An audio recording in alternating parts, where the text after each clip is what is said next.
Hey, welcome back to Podcast PD with Christina. Thank you for joining me today. This is episode 5. Over the past 4 episodes, we have talked about trauma and brain science, why transitions are neurologically difficult for many students, how to de-escalate behavior in the moment using the CALMS method, and what to do after the calm through reflection, repair, and retry. Today, I want to zoom all the way out and talk about something that I think is even more powerful than how to respond to behavior after it happens. And that's preventing the behavior in the first place. Specifically, what Tier 1 supports look like in a trauma-informed classroom and why they work from a brain science perspective. Tier 1 supports are the universal systems and practices we put in place for every student every day. They are not individualized interventions for one student. They are the structures that create safety, predictability, and connection across the classroom environment. When Tier 1 supports are strong, we reduce the number of escalations that happen in the first place because the nervous system feels safer and more regulated throughout the day. And while it may feel like a lot to juggle some days, having strong Tier 1 systems and procedures will make your year feel a lot safer, a lot more regulated, and a heck of a lot more fun for you and your students. So to understand why these supports matter, we have to start with what we remember about how the brain responds to stress. The brain is constantly scanning the environment for cues of safety or danger. This happens automatically through a process called neuroception, a concept developed by neuroscientist Stephen Porges in polyvagal theory. Students are not consciously deciding whether they feel safe in the classroom. Their nervous system is interpreting signals from tone of voice, facial expressions, body language, routines, predictability, and the emotional climate of the room. What are the vibes like? When the brain perceives safety, when the vibes are good, the prefrontal cortex becomes more active. And remember, that's the part of the brain responsible for attention, impulse control, decision making, flexible thinking, and learning. When the brain perceives threat, the amygdala activates and the nervous system shifts toward survival responses, such as fight, flight, or freeze. Cortisol and adrenaline increase, heart rate rises, and the brain prioritizes protection rather than cognition. In that state, learning becomes much harder. Research on adverse childhood experiences, often called ACEs, has shown that chronic stress can change how sensitive the brain's stress response system becomes. Students who have experienced trauma or ongoing stress may have nervous systems that activate more quickly and remain activated longer. This is not about willpower or motivation. It's about how the brain has adapted to protect itself. Tier 1 supports help counterbalance that by creating environments where students repeatedly experience safety, predictability, and connection. And this is also where our work connects directly to the CASEL framework for social emotional learning. CASEL identifies 5 core competencies that support healthy development: self-awareness, self-management, social awareness, relationship skills, and responsible decision-making. When we implement strong Tier 1 supports, we are not only preventing behavior problems, we are actively teaching and reinforcing these 5 competencies every day. One of the most important Tier 1 supports is predictable routines and structure. Predictability regulates the nervous system because it reduces uncertainty. When students know what to expect, the brain does not have to constantly scan for danger. Teachers can support this by posting a daily schedule and previewing it daily. Using consistent routines for transitions, arrival, and dismissal. Even small patterns matter. Starting the class the same way each day. Using consistent transition language. Or signaling changes with the same cue helps the brain build patterns. Pattern recognition lowers amygdala activation and allows the prefrontal cortex to stay engaged. From a CASEL perspective, Predictable routines support self management because students are learning how to move throughout the day with increasing independence and regulation. So, this could look like greeting students at the door, explicitly teaching and reinforcing how you want students to enter, unpack, and start their day, and practicing that routine regularly, using a consistent signal for quiet, whether it's the chime, a call and response phrase, or something else. Just find something that works for you and your students and use it as the only way you signal for quiet. Think about every transition in the classroom. Ask yourself, how do you want students to know when it's time to transition? How do you want them to physically transition? How will they walk from point A to point B? And how are your materials organized, managed, and distributed? Think about what transitions are important for your classroom and how will you explicitly teach them. And next, think about the exciting activities in your room or the special traditions that you have. What special things do students have to look forward when they enter the classroom? And how do they get access to those special things? Making behavioral expectations clear for participation in class events, field trips, or special activities allows students and parents to know what your expectations are. Relationships are another critical tier 1 support. Decades of research in developmental psychology shows that strong relationships with caring adults are one of the most powerful protective factors for children experiencing stress or trauma. When a student feels seen, valued, and respected by an adult, the brain interprets that connection as safety. This is not just a philosophical idea. There is real biology behind it. Positive social connection increases the release of oxytocin, a hormone associated with trust, bonding, and emotional safety. Oxytocin helps calm the stress response system and lowers cortisol, the body's primary stress hormone. When cortisol decreases, the prefrontal cortex becomes more active, which means students have greater access to attention, impulse control, and learning. Because of this, small relational practices matter more than we sometimes realize. Greeting students at the door, using their names, noticing effort, and checking in when something seems off all communicate to the nervous system that this environment is safe and that the student belongs here. These relational signals directly support CASEL competencies related to relationship skills and social awareness, and they strengthen the foundation for self-regulation and learning. Another important piece of relationship building is how we talk to and about students, especially when they are nearby. Kids are always listening. Even when we think that they're not paying attention, they're often ear hustling, picking up on tone, side conversations, and how adults speak about them and other students and other adults. Talking negatively about a student while they're in earshot, even if it's subtle, can damage trust quickly. The brain interprets this as a social threat. Social threat activates the same neural pathways as a physical threat, which means the nervous system shifts into defense rather than connection. Protecting student dignity, especially in front of peers, is one of the simplest and most powerful ways to build and maintain relationships.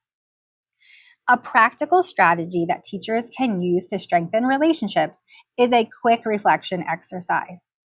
Take a few minutes and write each student's name on a Post-it, and then lay them out on your desk, stick them up on the wall, whatever. One by one, pick up each name and ask yourself, what do you know about this student beyond academics? What do they enjoy? What are their interests? Who are their friends? What's their family like? What motivates them? What frustrates them? If you can't think of something for a student, that's okay. It happens more often than we realize.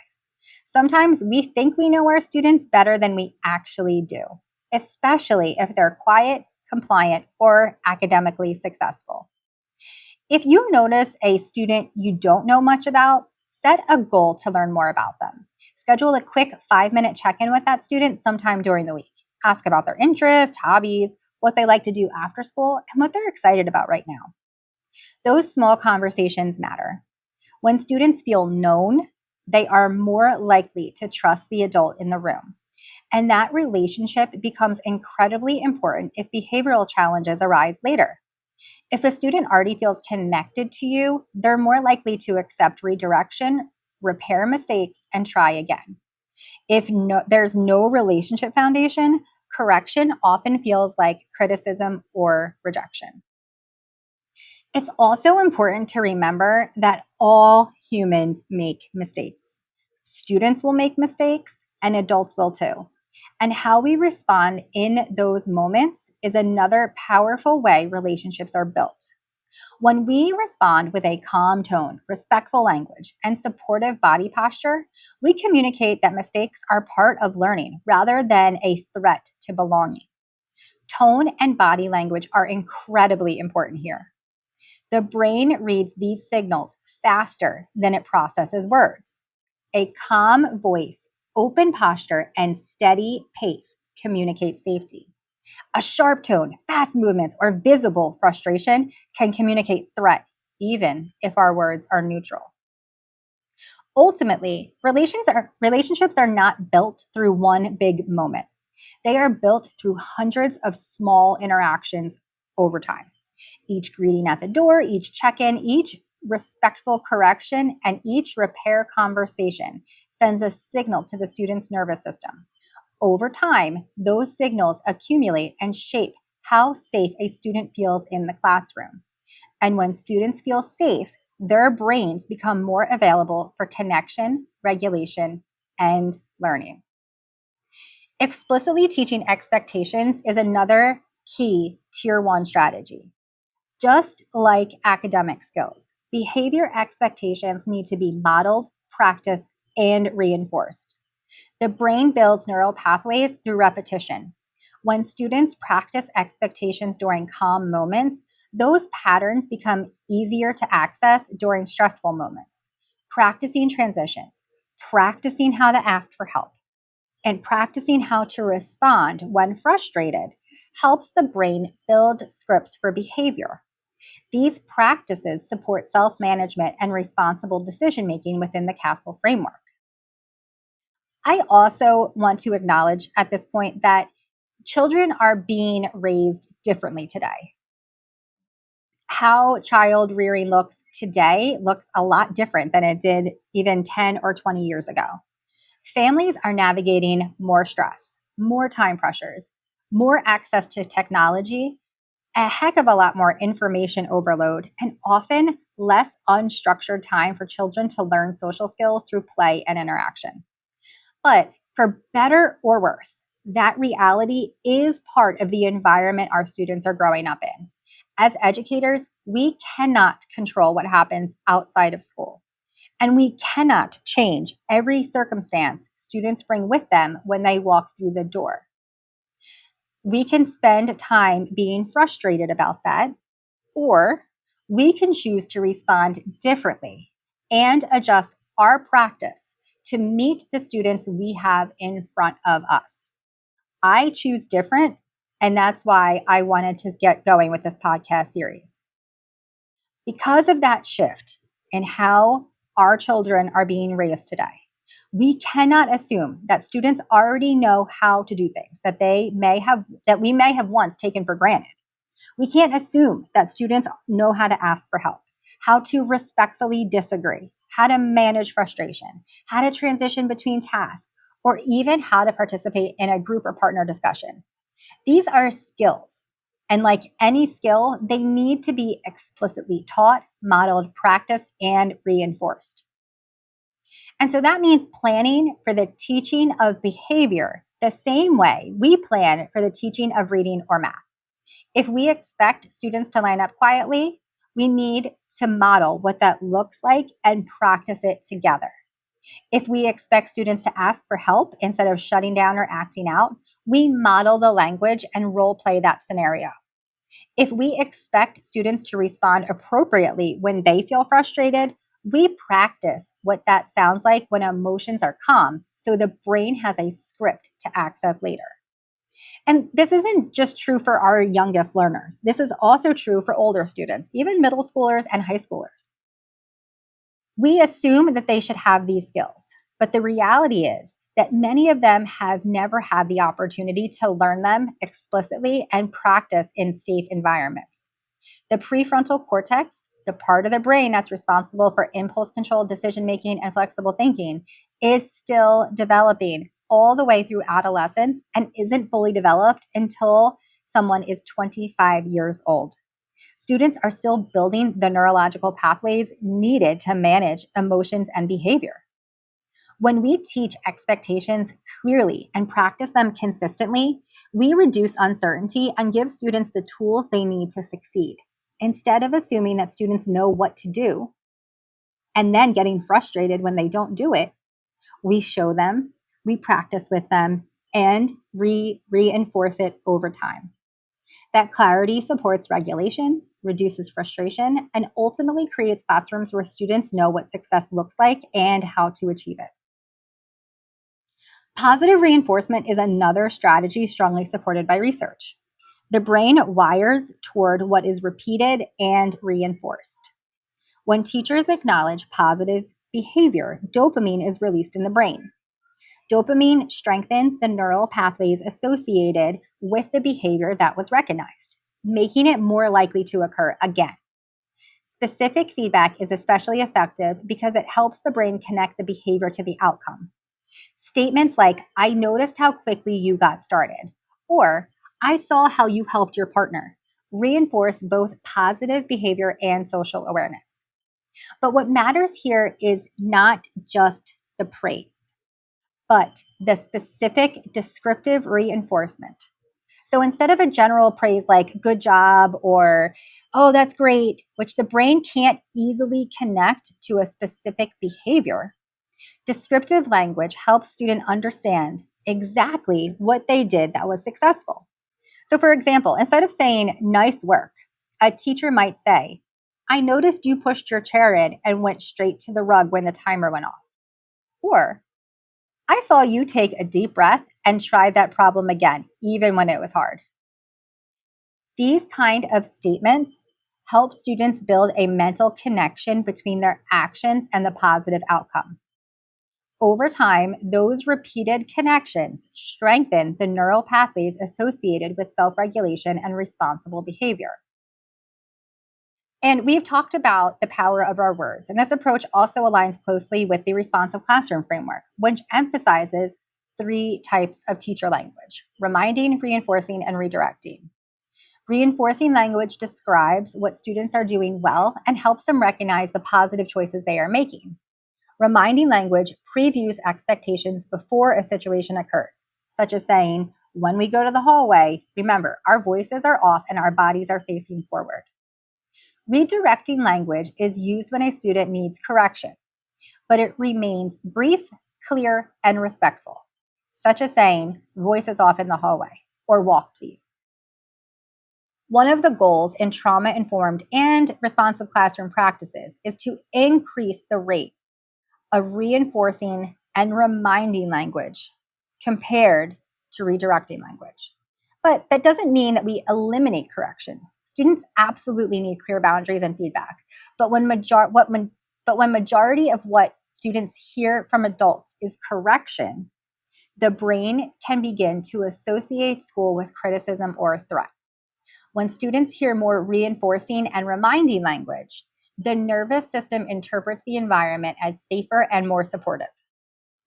A helpful way to think about this is to reflect on our own experiences as adults. Most of us respond better when someone acknowledges what we are doing well rather than only pointing out our mistakes. Think about the difference between a supervisor saying, oh, you didn't get this done on time, or you didn't do it correctly, versus, hey, I noticed how prepared you were for that meeting. Next time, let's also try including this step. That second approach still provides direction, but it also recognizes effort and competence. The same principle aligns to students. Reinforcing language can be used throughout the day in simple ways. A teacher might say, I see several people who already have their notebooks open and pencils ready, which encourages others to follow the example. During group work, a teacher might say, you're listening to each other and building on ideas, which reinforces collaboration.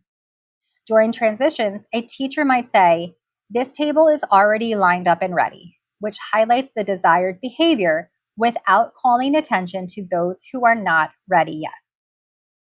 Reminding language is equally powerful because it sets students up for success before a challenging moment occurs. Before a transition, a teacher might say, in a moment, we'll clean up and move to the carpet. Remember, we push in our chairs and walk safely. Before group work, a teacher might say, as you work together, remember to take turns speaking and listen to your partner. These reminders help the brain anticipate expectations and reduce the likelihood of confusion or escalation. Redirecting language still has a place when expectations are not being met, but it is most effective when it is short, calm, and focused on the behavior rather than the student. So instead of saying, why are you doing that again? Or how many times do I need to say this to you? A teacher might just say, chairs on the floor or eyes on your work. The goal is to correct the behavior without escalating emotion or damaging the relationship. When reinforcing and reminding language are used consistently, students begin to internalize the expectations of the classroom. They start to recognize what success looks like, and they feel more confident in their ability to meet those expectations. And over time, this builds both self-awareness and self-management, two key competencies in the CASEL framework. Ultimately, positive reinforcement is not about flattery or empty praise. It is about intentionally noticing and naming the behaviors we want to see more often. Each time we do that, we are helping the brain build stronger pathways for regulation, responsibility, and cooperation. Teaching emotional regulation strategies is another essential Tier 1 support. Many students simply have not yet learned how to calm their bodies when emotions rise. Emotional regulation is not something that students automatically know how to do. It is a skill that develops over time through modeling, explicit instruction, practice, and repetition. Just like reading or math, regulation needs to be taught intentionally. If we expect students to take a deep breath, ask for a break, or use calming strategies when they are upset, we have to explicitly show them what that looks like and give them many opportunities to practice when they are calm. This is important because when emotions become intense, the brain shifts towards survival responses. The amygdala activates and the prefrontal cortex becomes less accessible. In those moments, students cannot easily learn new strategies. And that is why regulation skills must be practiced during calm moments when the thinking brain is fully engaged. Practicing these strategies strengthens neural pathways so that the brain can access them more easily when stress increases. Over time, repeated practice helps move these responses from something students are told to do into something that they can do more automatically. One way teachers can explicitly teach emotional regulation is by modeling it during classroom routines. For example, during morning meeting or another calm time of the day, a teacher might say, sometimes when we feel frustrated or overwhelmed, our bodies get tight and our breathing gets faster. One strategy we can use is slow breathing. Let's practice together. The teacher can then guide students through a simple breathing exercise, such as inhaling slowly through the nose and exhaling slowly through the mouth for a count of 4 seconds each. 4 seconds in, hold for 4, out for 4, hold for 4, in for 4. Keeping this going. This is also called box breathing. Practicing together helps students experience what regulation feels like in their bodies. Movement strategies can also be taught explicitly. A teacher might say, sometimes when our bodies have a lot of energy, movement helps our brains focus again. When we feel wiggly or distracted, we can try stretching, pushing our hands against the desk, or taking a quick movement break. Students can then practice simple exercises such as wall push-ups, stretching, or chair push-ups. These activities provide proprioceptive input, which helps calm and organize the nervous system. Mindfulness activities can also be introduced as a part of regular classroom routines. A teacher might guide students through noticing their breathing, listening for sounds in the room, or paying attention to how their bodies feel in their chairs. These moments help students develop awareness of their internal states, which strengthens introspection and supports self-awareness. Another helpful strategy is explicitly teaching students how to use a calm down space or a reset area in the classroom. Instead of presenting it only as a place students go when they're already upset, teachers can introduce it during a calm time. For example, a teacher might say, "This is our reset space. Sometimes our brains need a short break to calm down so we can get back to learning. You might use this space to take a few deep breaths, squeeze a stress ball, or just sit quietly for a minute." The teacher can then model how to use the space appropriately and practice with students so they understand the expectation. Teachers can also help students recognize the early signs that they need to regulate. For example, during a discussion about emotions, a teacher might ask students where they feel certain emotions in their bodies. Students might share that their stomach feels tight when they're nervous, their heart beats faster when they're angry, or their shoulders feel tense when they're stressed. Helping students connect emotions to body signals strengthens interoceptive awareness and helps them notice when they might need a strategy before emotions become overwhelming. Can these strategies align closely with the CASEL competencies of self-awareness and self-management? Self-awareness involves recognizing emotions and understanding how they affect thoughts and behavior. Self-management involves regulating those emotions and behaviors in order to achieve goals. When teachers explicitly teach regulation strategies and give students repeated opportunities to practice them, they are helping students build the neurological and social emotional skills needed to manage challenges both inside and outside the classroom. Ultimately, emotional regulation is not something we can expect students to figure out on their own. It is a skill that grows through intentional teaching, consistent modeling, and daily practice. When we create space in the classroom to teach and reinforce these strategies, we are helping students build the tools that they need to navigate frustration, stress, and challenges in a healthier and more productive way. Visual supports are also highly effective because they reduce cognitive load. When stress increases, language processing decreases.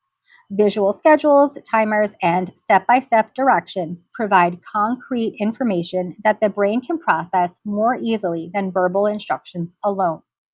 A visual timer during transitions allows students to see how much time remains, which reduces uncertainty and anxiety. When the brain can see what's coming next, it doesn't have to guess. Guessing often activates the stress response. Adult regulation is another essential Tier 1 factor. Neuroscience research shows that nervous systems influence one another through a process known as co-regulation. Students often mirror the emotional state of the adults around them. When teachers maintain a calm voice, slow movements, and predictable responses, they communicate safety to the nervous system. Students borrow adult regulation before they develop their own self-regulation. This modeling supports CASEL competencies by demonstrating healthy self-management and emotional awareness. It is important to understand that regulation is communicated far more through tone, pace, and body language than through the actual words we say. The brain processes emotional cues from facial expression, voice tone, posture, and movement much faster than it processes language. This is part of what neuroscientists describe as neuroception, the nervous system's ability to scan the environment for signals of safety or threat without conscious thought. Because of this, it is possible for an adult to use the right words while still escalating a situation if their body and tone are communicating something different. For example, a teacher might say, I need you to sit down, using the correct language. But if the voice is tight and the pace is fast, the body is leaning over the student, or the facial expression shows frustration, the student's nervous system may not interpret those cues as a threat. Or I'm sorry, may interpret those cues as a threat. If you use the calm language, I need you to sit down, and your voice is soft, your pace is slow, you are at a supportive position to the student, at a diagonal angle to them, and have a neutral or soft facial expression, that's when the student's nervous system can relax. When that happens, the brain shifts back into cooperation rather than defense. And this is why adult self awareness is so critical in trauma informed classrooms. If our own nervous system is elevated even slightly, students will often feel that shift. Our breathing may become shallow, our voice may get sharper, and our movements faster or more abrupt. Even subtle changes can communicate urgency or tension to students who are already sensitive to emotional cues in their environment. Taking even a small moment to regulate ourselves can change the entire trajectory of an interaction. A slow breath before responding, relaxing the shoulders, softening facial expressions, or intentionally slowing the pace of speech can help the adult nervous system settle. When the adult nervous system becomes calmer, it sends a signal of safety to the student's brain. That signal helps reduce amygdala activation and allows the prefrontal cortex to re-engage. This does not mean that teachers are expected to be perfectly calm all the time. Educators are human and classrooms are demanding environments. It simply means being aware that our nervous system plays a critical role in shaping the emotional climate of the room. When we intentionally regulate ourselves, we create the conditions for students to regulate as well. In many ways, adult regulation is the foundation of trauma informed practice.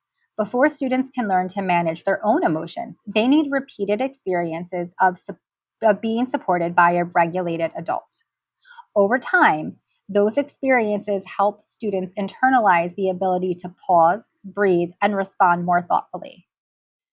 Through consistent modeling, teachers are not only managing the moment, they are helping students develop the lifelong skill of self regulation. And a few other strategies that you can use in your classroom tomorrow is to provide opportunities for student choice. Trauma often involves a loss of control, and when students feel that control is being taken away, their nervous system may react defensively. Offering structured choices restores a sense of agency while maintaining expectations. For example, asking a student if they want to start with odd or even problems, or where they would like to sit during independent work allows them to feel ownership. Choice supports responsible decision making and self management. And teaching problem solving and repair helps students develop emotional skills needed to navigate conflict. When mistakes occur, guiding students through reflection and repair helps them understand the impact of their actions and identify strategies for next time. This process strengthens empathy, responsibility, and social awareness, all key components of the CASEL framework. The big idea behind Tier 1 supports is prevention. When classrooms consistently provide safety, predictability, connection, and opportunities to practice regulation, most students can remain engaged in learning. Strong Tier 1 systems reduce the need for more intensive interventions and create environments where both students and teachers can thrive. When we look at these strategies through the lens of brain science, trauma research, and social emotional learning, they are not just classroom management techniques. They are ways of shaping the environment so that the brain can remain in a state that supports attention, connection, and learning. And ultimately, that is the goal. Not just managing behavior, but building classrooms where students feel safe enough to think, learn, and grow. Thank you for tuning in today, and I hope to see you next week in episode 6. See ya!